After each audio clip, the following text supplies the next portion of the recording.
ассалому алайкум дӯстон, хуш омадед ба шабакаи мо. дар навори имрӯза барои шумо тозатарин ва муҳимтарин хабарҳоро аз ҷаҳони ММО омода кардем ва боварӣ дорем ки навор ба шумо писанд меояд. барои ҳамин наворро то охир тамошо кунед. мо бошад оғоз мекунем. дӯстон, чӣ гуна ки медонед, мо тӯли чанд сол аст ки бо ширкати шифофармо ҳамкорӣ мекунем ва ба боварии комил ин ширкатро ба шумо тавсия медиҳем. дар ин ширкат шумо ҳама намуд доруҳои гиёҳӣ, духиҳои арабӣ, соатҳои мусалмонӣ, ҷойнамозҳо, шампунҳои гиёҳӣ ва боз бисёр дигар чизҳоро дастрас карда метавонед. ин ширкат дастафка ба тамоми шаҳрҳо доранд. ҳамчунин мошинкаҳо барои риш ва мӯи сар, доруҳо барои фарбе ва харобшавӣ, равғани сиёҳдонаро низ аз ин ширкат дастрас карда метавонед. рақамҳо дар рӯи экран. ҳатман аз номи канали Паҳлавон гап занед. чемпиони пешинаи вазни миёнаи UFC Камаруддин Усман дар муҳорибаи Ҳамзат Чимаев зидди Дрикус Дуплеси прогнози худро дод. биёед суханҳои Усманро гӯш мекунем.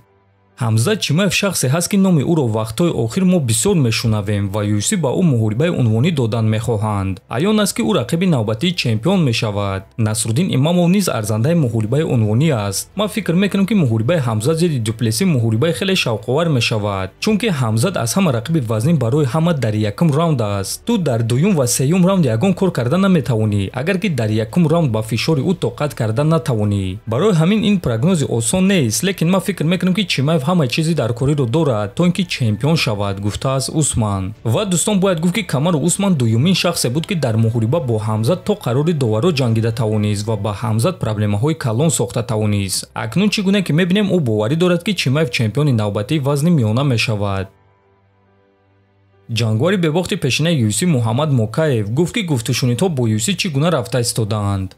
рости гап, ман худам намедонам ки чӣ гап рафта истодааст. PFL ба ман шартнома бо пули хеле калон пешниҳод карданд, лекин ман рад кардум. роҳбарони UFC медонанд ки ман ин пешниҳоди онҳоро рад кардум. фикр кардум ки ҳафтаи оянда бо UFC занг зада аниқ мекунам ки ман бармегардум ё не. озиражда вазъият чунин аст. онҳо на ҳа мегӯянд, на не. онҳо гуфтанд ки каме интизор шав, лекин ман чиро бояд ки интизор шавам? ман ҷавонум ва беҳтарин дар ҷаҳон дар вазни 57 килограмм шудан мехоҳам, гуфтааст Мокаев. хотиррасон мекунам ки Муҳаммад Мокаев рекорди бебох 14-0 дорад ва соли гузашта ӯро аз ташкилоти UFC ронданд. аз рӯи суханони Дана Вайт ӯ доимо ба ташкилот камбудиҳо месохт ва бо ӯ маслиҳат кардан хеле душвор аст. топови ҷангвари вазни сабук UFC Ҷастин Гейҷи муҳорибаи орзумекардагии худро гуфт.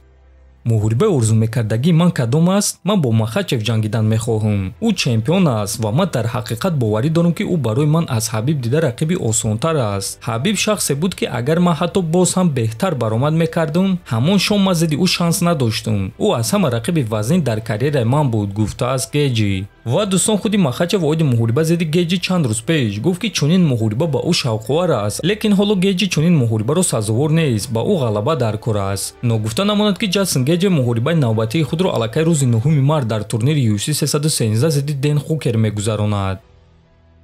чемпиони вазни миёнаи UFC Билол Муҳаммад гуфт ки омода аст ки камарбанди чемпионии худро озод кунад то ин ки бо Ислам Махачев наҷангад.